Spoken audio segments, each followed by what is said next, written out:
When I'm Ready enables young people to remain with their foster carers once they turn 18. From April 2016, the Social Services and Wellbeing Wales Act will require all local authorities in Wales to find out if a young person and their foster carer wish to enter into a When I'm Ready arrangement. Where they do, the local authority will have to take steps to facilitate this. This will include providing information, advice and financial and other support. The Welsh Government expects all authorities in Wales to set up local When I'm Ready schemes during 2015 to 16 in preparation for their new duties. When I'm Ready has been pioneered in Merthyr Tydfil, Gwynedd and Rhondda Cynon Taf. In this film, young people and their carers from Merthyr share their experiences and feelings about When I'm Ready. I just thought when they became 18 that was the end of everything. You should start from the age of 16, give information and then explain about a pathway plan or how the scheming works. She wanted the security of coming home, knowing that she had somebody to come home to and that she had a family. She was very upset and crying because she didn't want to leave and she was worried about what was going to happen. At the moment I'm in mixed messages with different people who've been telling me different things, so it's not clear. More information needs to be given to me so I can plan for my future.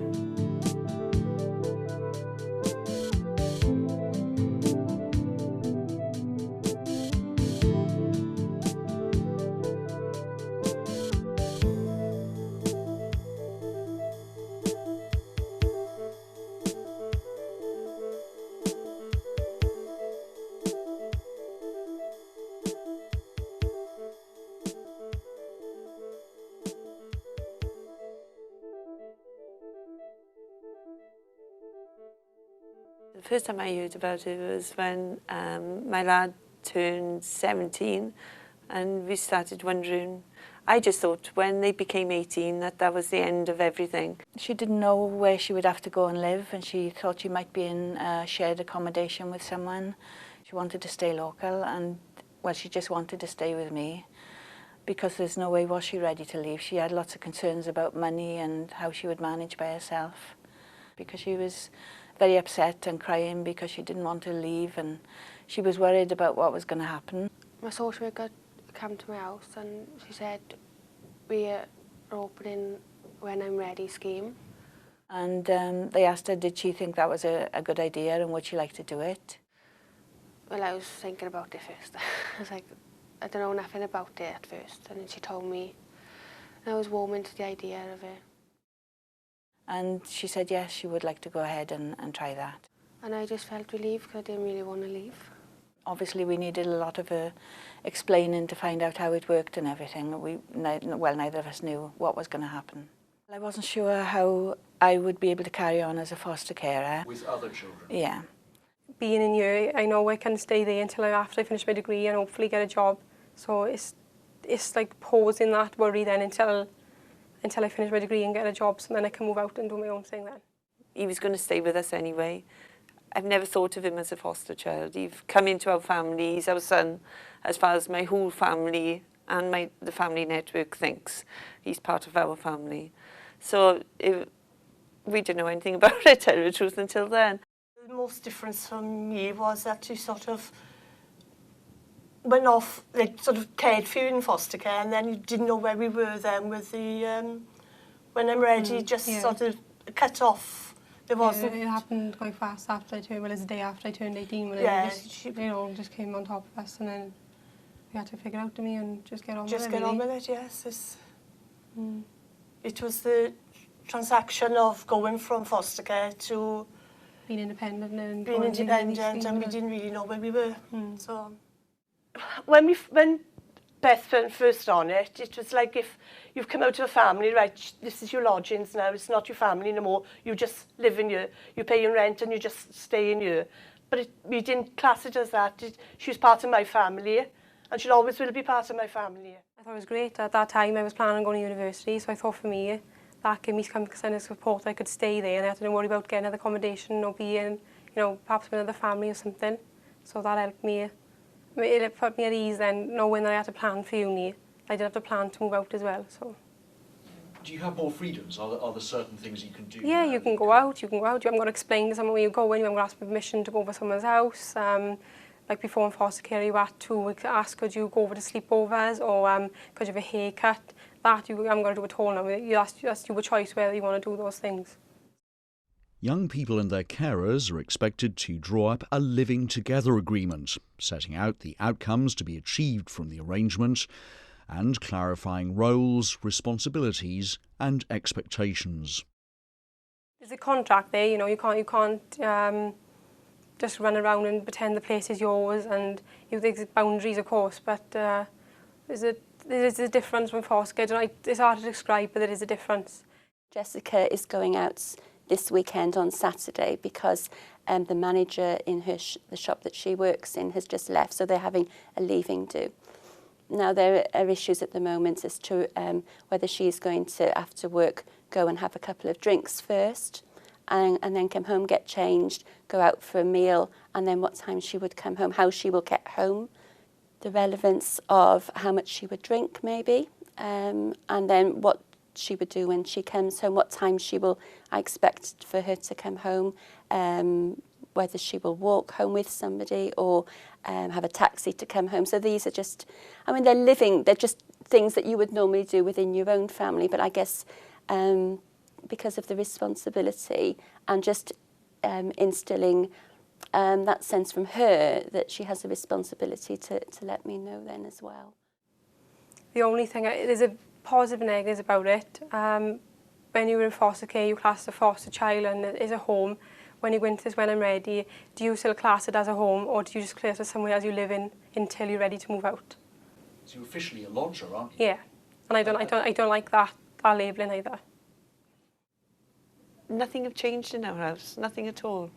We had to, the only thing difference is I got another 2 13-year-old lads in foster care there that he had to have a police check, you know, because he turned an adult and he was living in the home with these 2 other boys, and that we had to build up a contract between himself and me, my husband, you know, saying that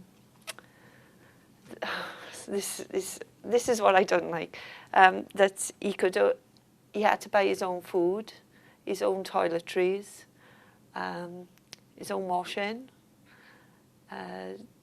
You don't like that idea? No, well, no, not at all. Because he's our son. It's nice for, that he doesn't have the social worker. He enjoys that side of it. Not every Yes, not, because, you know, every 6 weeks they got to come out, and he's out of care as the, you know, the labelling.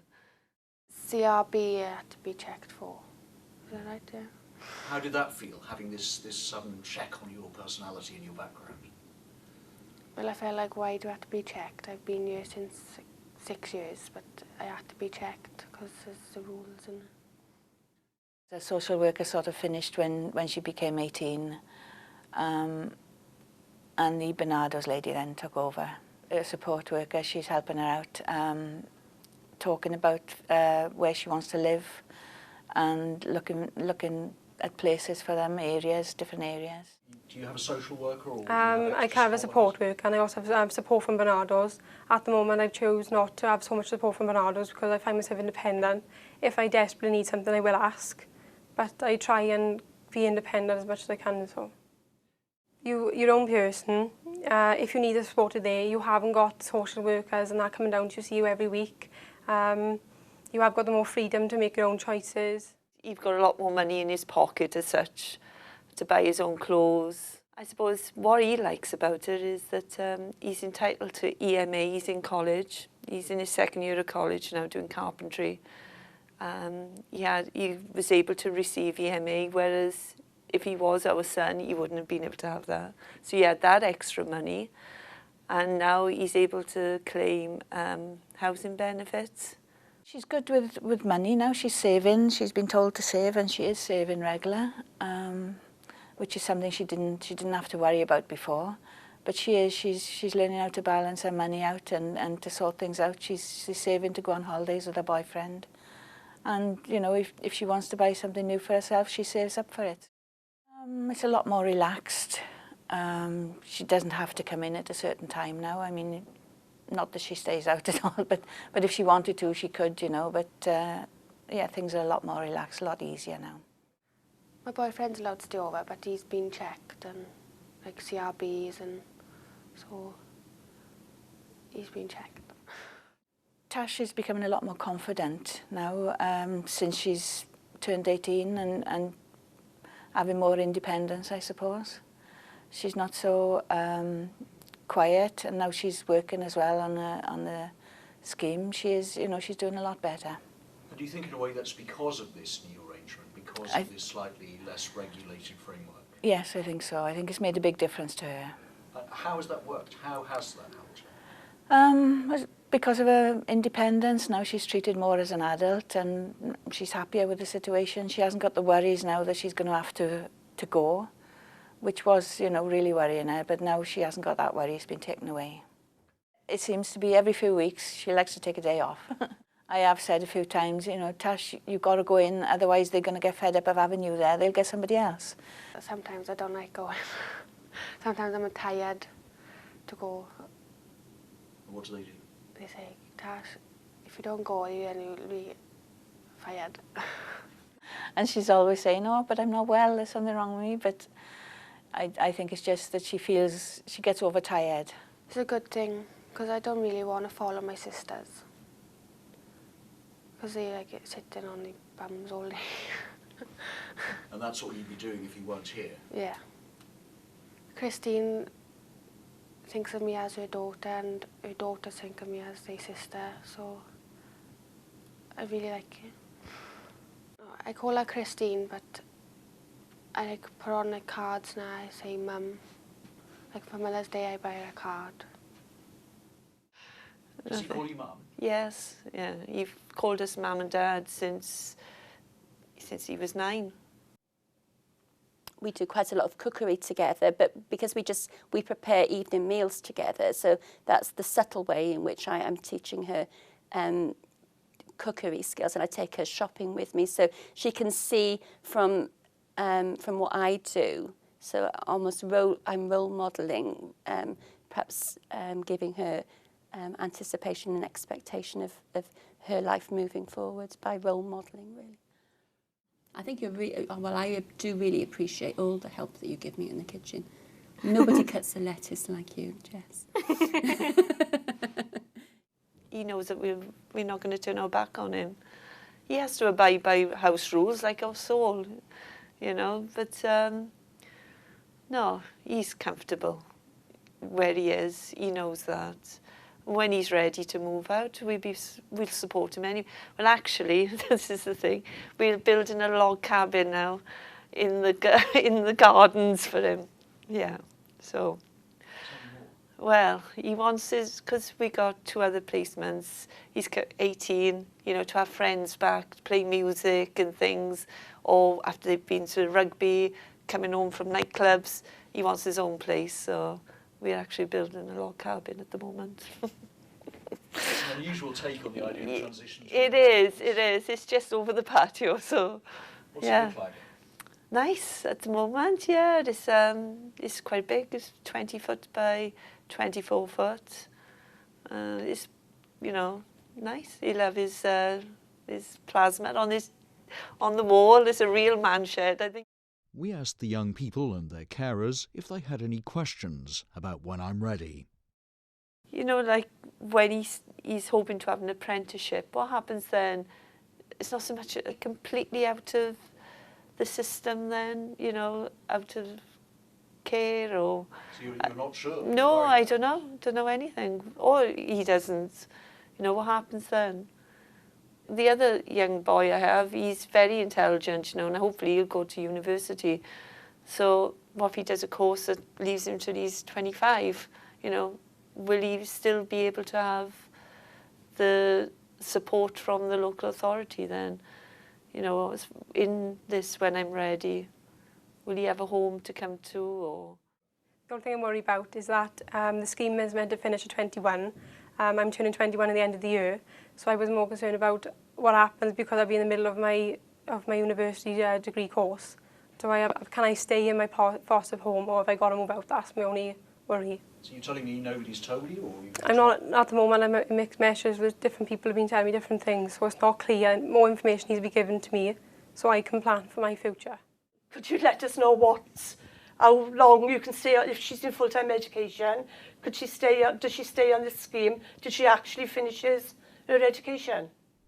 When I'm Ready can continue until the young person is 21, and it can be extended up to the age of 25, where the young person remains in educational training. My tips for When I'm Ready carers are just to find out more about the scheme before the child actually turns 18, to, you know, say when they're 17, to try and find out a lot more so that they know and they don't have to be worried about things. Well, they need to know about all the arrangements and what difference it'll make to them. Obviously the financial side of it they need to find out about. The child needs to what they will be expected to do, you know, when they turn 18. It needs to be given information before then, before any decision is made. So, you know, a booklet or a leaflet, something simple written down. So say something like a 16-year-old could have, that they could talk it through with a foster care or support worker, and maybe plan it rather than just wait until they turn 18 and then give them the opportunity and give it before they turn 18 so they can plan ahead, basically. Local authorities will be required to discuss When I'm Ready with young people and their foster carers when the young person turns 16, as part of the pathway planning and assessment process. My message for local authorities is if the scheme to work well, and more information needs to be put in so the foster carer and the foster child are more aware. I think it should start from the age of 16, give information and then explain about a pathway plan or how the scheme works. They can have time to think about it, come back just before they're 18, explain to it if they want to do it, they can put their input in and then go from there, go from when they turn 18 and see where it takes them. Local authorities will be required to provide accessible information to young people and their carers so that they can make informed decisions about When I'm Ready.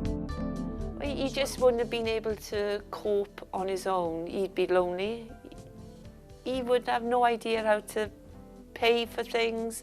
Not that he can cook, he can iron, but he wouldn't cope on his own. No way, no. I don't think I can even think of any of his friends at 18 who are ready to leave home. Not one of them. All his rugby friends, all his friends in the village, they're all still at home, you know, so. Well, Tash certainly wasn't ready to leave at 18. I don't think she would have coped very well at all. I think she wouldn't have got up and gone to work. She wouldn't have done anything. And she might have gone back home to her mother, I'm not sure. But I don't think she would have coped by herself. I think she'd be all right because she's very single-minded. She's level-headed, and I think she would have done all right. But just all right? All right. With you? Yeah, I think when she's got a family behind her, yes. And when you say behind her, what is it that you're doing, do you think? Well, support.